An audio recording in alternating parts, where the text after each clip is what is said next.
Di sisi lain, Wahyu sesekali melirik ke arah Siva berada, sambil sesekali mencium pipi imutnya Anis yang berada di pangkuannya, sedangkan Siva tak sadar telah diperhatikan oleh Wahyu.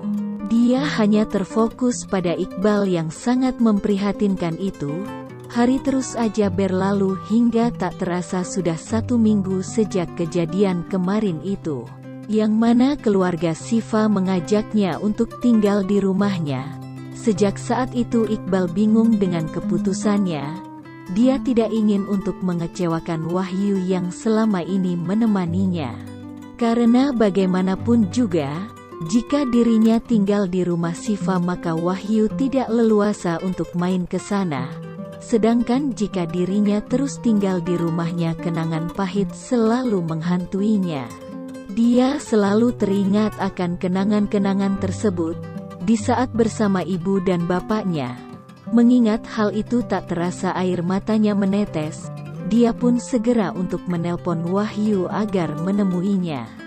Dan tak lama dari itu Wahyu pun datang dengan buru-buru.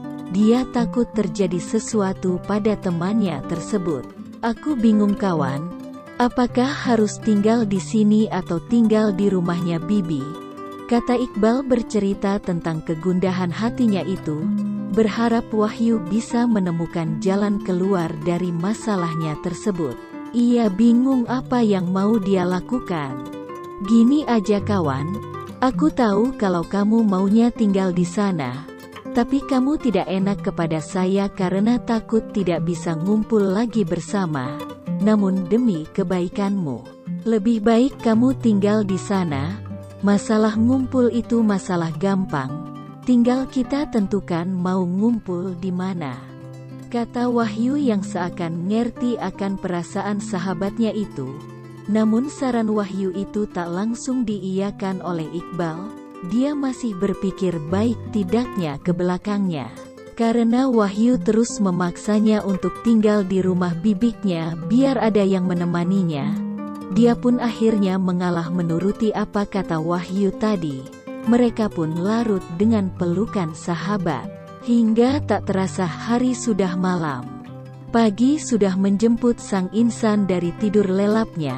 Waktu itu Wahyu yang sudah berada di dalam kelas melihat Iqbal yang sangat ceria, bercanda gurau dengan teman-temannya, membuatnya bahagia dengan kondisi Iqbal sekarang.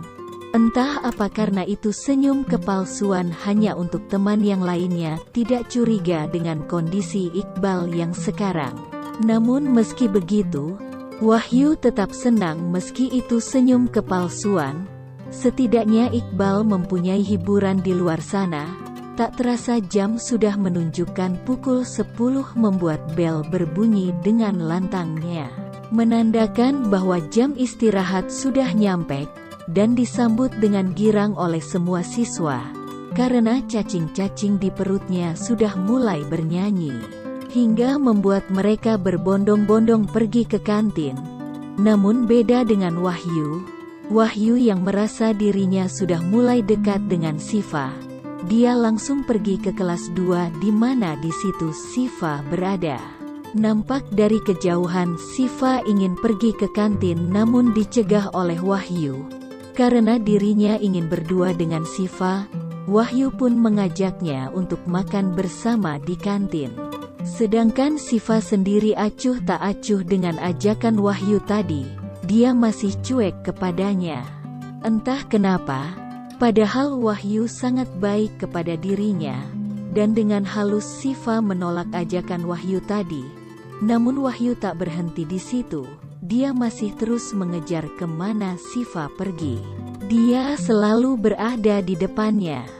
Baiklah kak, ini sebagai tanda terima kasih saya kepada kakak.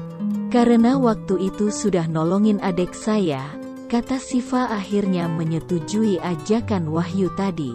Dengan senyum kecut seakan tidak senang dengan perkataannya, Siva bersikap cuek seperti itu hanya tidak ingin memberi harapan kepada Wahyu, karena takut malah menyakitinya. Sedangkan Wahyu yang mendengar perkataan Siva tadi sangat kegirangan. Ia loncat-loncat sendirian seakan menang perlombaan. Sesampainya di sana Wahyu langsung memesan 2 piring nasi.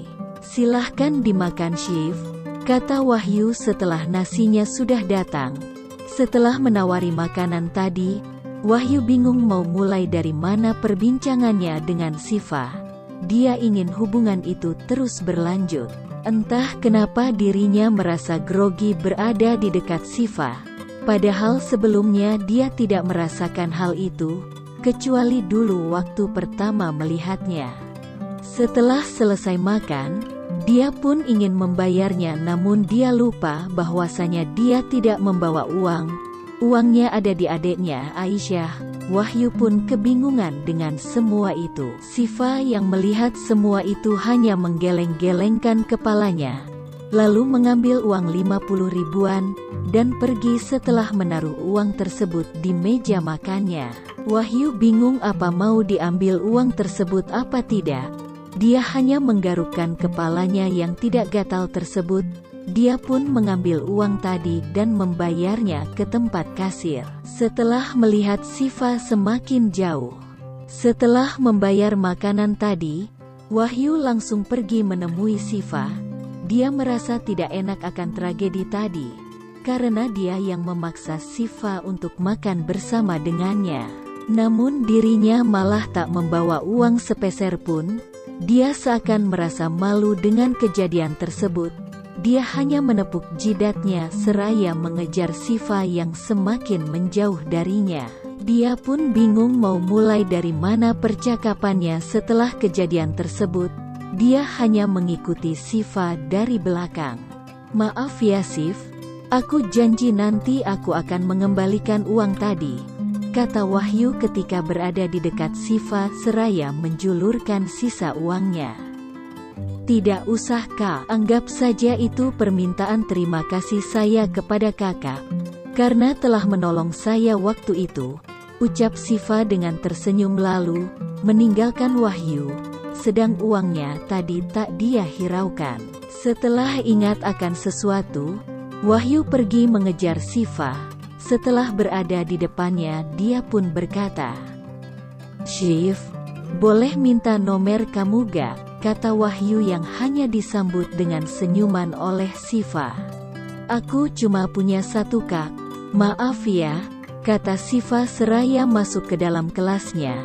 Mendengar penolakan dari Siva, Wahyu seakan teriris hatinya. Entah kenapa dia begitu sulit untuk ditaklukkan. Memang benar apa yang dikatakan adiknya dan Iqbal, kalau Siva orangnya cuek. Mendengar ucapannya Siva tadi, Wahyu malah geram sendiri. Dia bingung dengan cara apalagi harus menaklukkan hati Siva.